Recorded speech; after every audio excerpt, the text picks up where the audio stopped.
दोस्तों, एक बार फिर से आपके अपने यूट्यूब चैनल डीएलएड नॉलेज में स्वागत है। हम इस वीडियो में डीएलएड प्रथम सेमेस्टर के बाल विकास के पार्ट 3 बहुविकल्पी प्रश्नों का सेट लेकर आए हुए हैं, जो परीक्षा के दृष्टिकोण से बहुत ही आवश्यक है और आपको अच्छे नंबर लाने में मदद करेंगे। चलिए चलते हैं अपने पहले क्वेश्चन की तरफ। हमारा पहला क्वेश्चन है, बालक का विकास परिणाम है। किसका परिणाम है? तो ऑप्शन नंबर बी, वातावरण का। आगे बढ़ते हैं कि विकास कभी न समाप्त होने वाली प्रक्रिया, यह विचार किससे संबंधित है? तो ऑप्शन नंबर डी, निरंतरता का सिद्धांत है ये।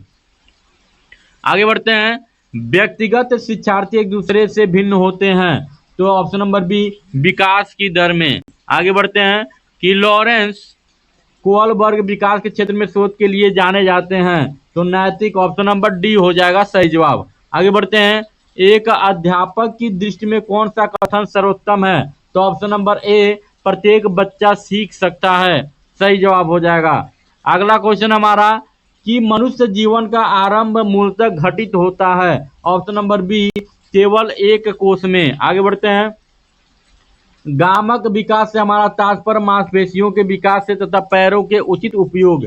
ऑप्शन नंबर डी, शक्ति और गति हो जाएगा। आगे बढ़ते हैं की अवस्था तक बालक की दृष्टि एवं श्रवण इंद्रियां पूर्ण विकसित हो चुकी होती हैं। तो ऑप्शन नंबर सी, 8 तथा 9 वर्ष में। आगे बढ़ते हैं, इस अवस्था में बालकों में नई खोज करने की और घूमने की प्रवृत्ति बहुत अधिक बढ़ जाती है। तो उत्तर बाल्य अवस्था में। ऑप्शन नंबर बी सही जवाब हो जाएगा। आगे बढ़ते हैं, तर्क, जिज्ञासा तथा निरीक्षण शक्ति का विकास होता है किस आयु में? तो ऑप्शन नंबर बी, 11 वर्ष में हो जाता है।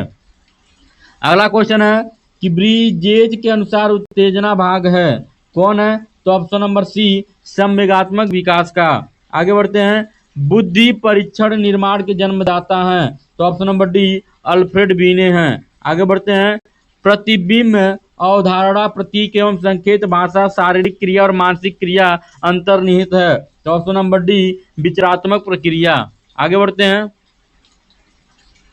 कि छोटा शिशु खिलौने तथा अन्य वस्तुओं को फेंककर उनके भागों को अलग करके किस भाग को दर्शाता है?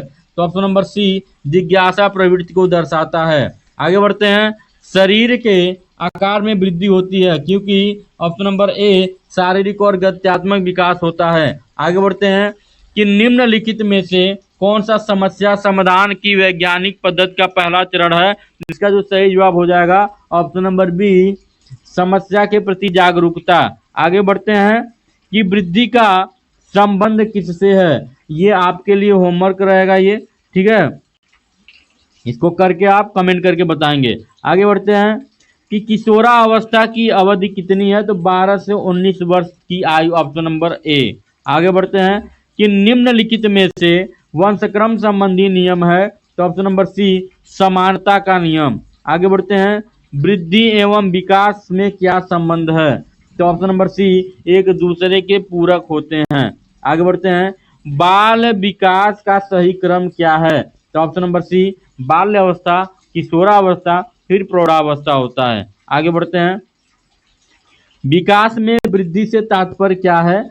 तो आकार, सोच, समझ, कौशलों में वृद्धि होती है। ऑप्शन नंबर डी सही हो जाएगा। आगे बढ़ते हैं, शारीरिक विकास का क्षेत्र क्या है? तो स्नायुमंडल, ऑप्शन नंबर ए सही हो जाएगा। आगे बढ़ते हैं कि मानसिक विकास को प्रभावित करने वाले कारक कौन है? तो ये सभी जो हैं ये कारक है, ऑप्शन नंबर डी सही हो जाएगा।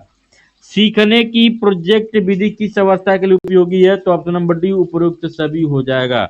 आगे बढ़ते हैं, बाल्य अवस्था होती है तो 12 वर्ष तक की अवस्था बाल्य अवस्था कहलाती है। आगे बढ़ते हैं कि निम्नलिखित में से कौन सी किशोरावस्था की मुख्य समस्या है? ये सभी जो हैं किशोरावस्था की, ऑप्शन नंबर डी सही जवाब हो जाएगा। विकास शुरू होता है तो प्रसव पूर्व अवस्था से पहले ही, ऑप्शन नंबर बी। आगे बढ़ते हैं कि परिपक्वता का संबंध है। तो ऑप्शन नंबर ए, विकास से। आगे बढ़ते हैं, बुद्धि एवं विकास का मुख्य सिद्धांत है। तो ऑप्शन नंबर सी, व्यक्तित्व को अंतर का सिद्धांत। आगे बढ़ते हैं, विकास कैसा परिवर्तन है? तो गुणात्मक परिवर्तन है। ऑप्शन नंबर ए सही हो जाएगा। आगे बढ़ते हैं कि निम्नलिखित में से कौन सा विकास का सिद्धांत है? इसका जो सही जवाब हो जाएगा ऑप्शन नंबर अ, सभी की विकास दर समान नहीं होती है। आगे बढ़ते हैं। किस आयु काल में मानसिक विकास अपनी उच्चतम सीमा पर पहुंच जाती है? तो 10 से 15 वर्ष, ऑप्शन नंबर ए सही हो जाएगा। आगे बढ़ते हैं। मनोविज्ञान सामान्यतः मानव से संबंधित होती है, किस मानव से? तो ये सभी हो जाएगा, लेकिन आप भी वर्क करके इसको बताएंगे कमेंट करके। आगे बढ़ते हैं। शिक्षा को किसी व्यक्ति की अपनी जिंदगी बनाने में सक्षम बनाने वाली होनी चाहिए, कैसी होनी चाहिए? तो ऑप्शन नंबर डी, सभी संबंधितों के लिए महत्वपूर्ण होता है। ठीक है, आगे बढ़ते हैं। शिक्षा का मुख्य उद्देश्य होता है व्यक्ति के का विकास करना, तो व्यक्तित्व का विकास करना, ऑप्शन नंबर सी सही हो जाएगा। आगे बढ़ते हैं। एक अच्छी उपलब्धि जांच का एक अभिलक्षण निम्नलिखित में से क्या नहीं है? इसका आप कमेंट करके बताएंगे सही जवाब। ठीक है, आगे बढ़ते हैं। 139 क्वेश्चन, बच्चों का पहला शिक्षक कौन होता है? तो माता पिता, बहुत इंपॉर्टेंट क्वेश्चन है, सी हो जाएगा इसका सही जवाब। आगे बढ़ते हैं कि निम्नलिखित में से किस एक प्रोजेक्ट सहायता सामग्री नहीं माना जाता? तो ब्लैक बोर्ड हो गया। ठीक है, आगे बढ़ते हैं। अनुसंधान से पता चलता है कि सीखने की प्रक्रिया में एक प्रबल चर है, संभवतः योग्यता से भी ज्यादा महत्वपूर्ण चर है, इसका तो सही जवाब हो जाएगा ऑप्शन नंबर सी, अभिप्रेरणा हो जाएगा।